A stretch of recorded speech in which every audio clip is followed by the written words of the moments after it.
Madam President, Excellencies, ladies and gentlemen, Namaskar from the people of Bharat. We are gathered here 8 decades since the founding of this unique body. The UN Charter calls on us not just to prevent war, but to build peace. Not just to defend rights, but to uphold the dignity of every human being. It challenges us to stand as good neighbors, uniting our strength so that generations to come inherit a world of justice, of progress, and of lasting freedom. Madam President, forces unleashed by history since the founding of the UN propelled this body forward. As decolonization advanced, the world began to return to its natural diversity.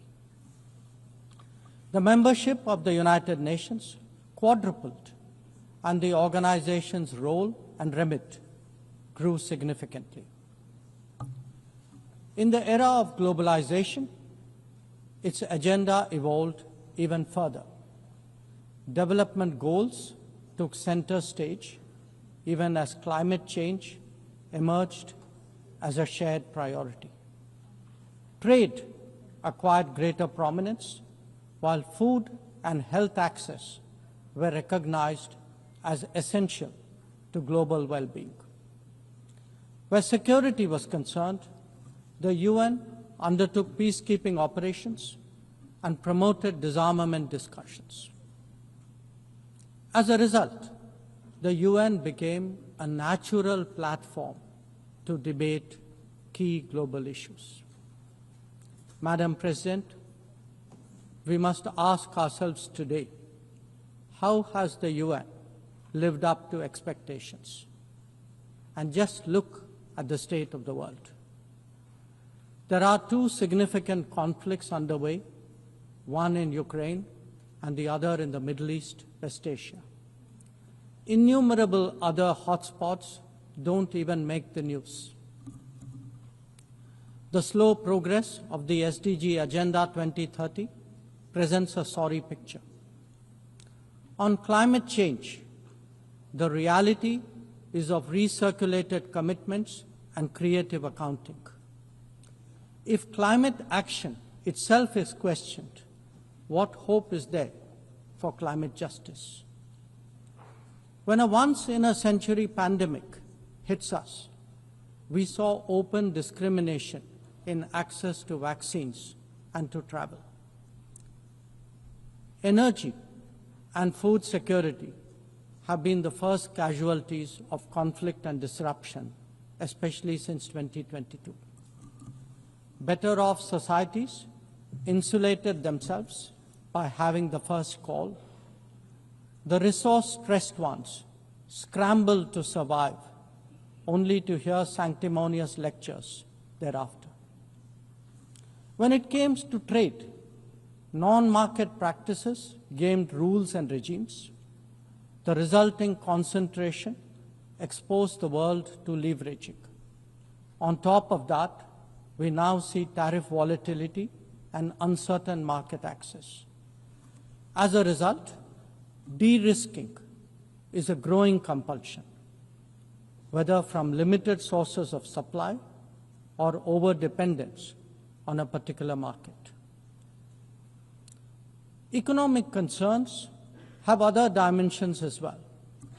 Heightened technology control is one. The grip on supply chains and critical minerals is another. The shaping of connectivity is no less sensitive. Protection of key sea lanes has become a challenge. Restricting the evolution of a global workplace is an issue. Each makes a compelling case for more international cooperation, not less. But are we really headed in that direction? And where has the UN actually made a difference? Madam President, as members of the UN, we meet here as sovereign equals. That is not a formalism, but a recognition of the inherent diversity of our world. Understandably, we have different history, traditions, heritage, and culture. For them to coexist, for them to enrich each other, it is imperative that we foster understanding and respect. This will only happen when we resist political interference and economic pressures, when narratives are free of prejudice, when double standards are abjured, and when pluralism is truly appreciated. Madam President, Excellencies, while asserting our rights, we must also firmly face up to threats. Countering terrorism is a particular priority because it synthesizes bigotry, violence, intolerance, and fear. India has confronted this challenge since independence, having a neighbor that is an epicenter of global terrorism. For decades now, major international terrorist attacks are traced back to that one country. UN's designated lists of terrorists are replete with its nationals. The most recent example of cross-border barbarism was the murder of innocent tourists in Pahalgam in April this year. India exercised its right to defend its people against terrorism and brought its organizers and perpetrators to justice. Because terrorism is a shared threat, Madam President, it is essential that there is much deeper international cooperation. When nations openly declare terrorism a state policy, when terror hubs operate on an industrial scale, when terrorists are publicly glorified, then such actions must be unequivocally condemned. The financing of terrorism must be choked, even as prominent terrorists are sanctioned. Relentless pressure must be applied on the entire terrorism ecosystem. Those who condone nations that sponsor terror will find that it comes back to bite them. Madam President, an objective report card will show that the UN is in a state of crisis. When peace is under threat from conflicts, when development is derailed by lack of resources, when human rights are violated by terrorism, the UN remains gridlocked. As its ability to forge common ground diminishes, belief in multilateralism also recedes. Central to the erosion of the UN's credibility has been resistance to reform. Most members strongly desire change, but the process is being made an obstacle to the outcome. It is imperative that we see through this cynicism and purposefully address the reform agenda. The historical injustice done to Africa should be redressed. Both permanent and non-permanent membership of the Council must be expanded. A reformed Council must be truly representative, and India stands ready to assume greater responsibilities. Madam President, today the predicament of the Global South is especially acute. Bharat, under the leadership of Prime Minister Narendra Modi, believes that it has both a duty to contribute and an obligation to motivate. That is why we have undertaken more than 600 major development projects in 78 countries, as well as innumerable community-based initiatives. They range from large infrastructure to small livelihoods, from capacity building to people's welfare, from concrete assets to education and training. Turbulent times require that we step forward during moments of crisis. India has been forthcoming in that regard, especially in its immediate vicinity. Whether it is finance, food, fertilizer, or fuel, we have responded to the urgent requirements of our neighbors. Madam President, climate events and conflicts have created a demand for HADR assistance. Reflecting our growing capabilities, Bharat has endeavored to be a first responder.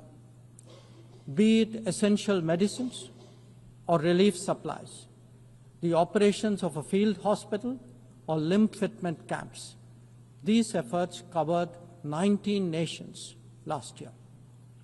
The people of Afghanistan and those of Myanmar saw India extend its hand during recent earthquakes.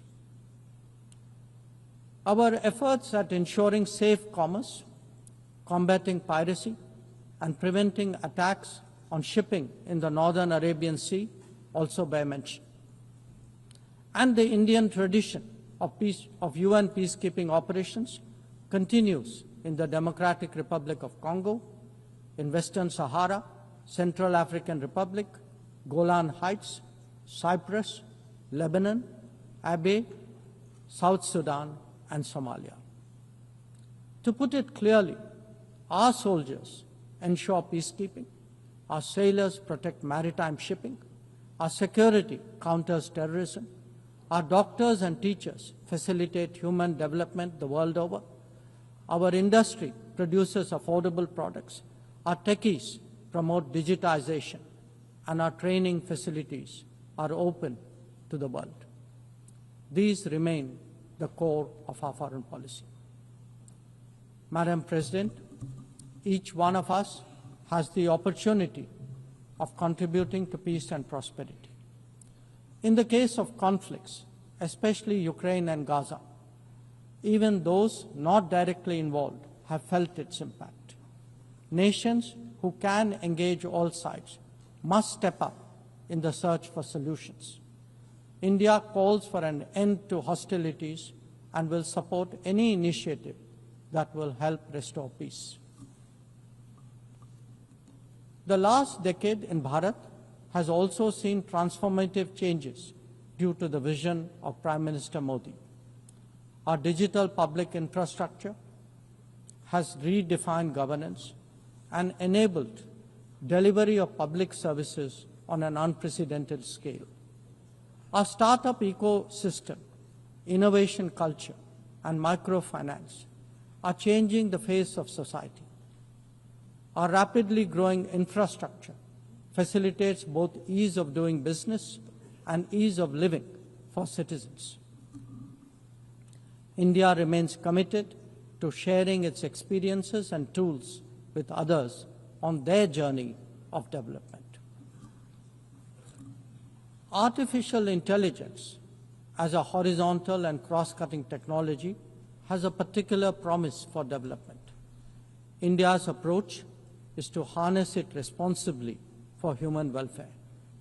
Inclusion and impact will be the watchwords for the summit that India will host in 2026. Madam President, Bharat approaches the contemporary world guided by three key concepts. One, Atmanirbharta, or self-reliance. That means developing our own capabilities, building our own strengths, and nurturing our own talent. We see its results already, be it in manufacturing, in space programs, in pharma production, or in digital applications. Make, innovate, and design in India also benefit the world. Two, Atmaraksha, or securing oneself. We remain determined to protect our people and secure their interests at home and abroad. That means zero tolerance for terrorism, robust defense of our borders, forging partnerships beyond, and assisting our community abroad. And 3, Atma Vishwas, or self-confidence. As the most populous nation, as a civilizational state, as a rapidly growing major economy, we are confident about who we are and what we will be. Bharat will always maintain its freedom of choice and will always be a voice of the Global South. Madam President, these are certainly challenging times for the international community. Many of our assumptions and expectations no longer hold. In such circumstances, it is imperative to stay strong, to hold firm, and to deepen friendships. International cooperation must prevail because islands of prosperity cannot flourish in an ocean of turbulence. A world order requires common purpose, as it does empathy for others. That is where we look to the United Nations. Madam President, every member who can make this world a better place must have the opportunity to do their utmost. And for that to happen, reformed multilateralism is the obvious way. The 9th decade of the UN must be one of leadership and hope. Bharat will do its fair share and more. I thank you.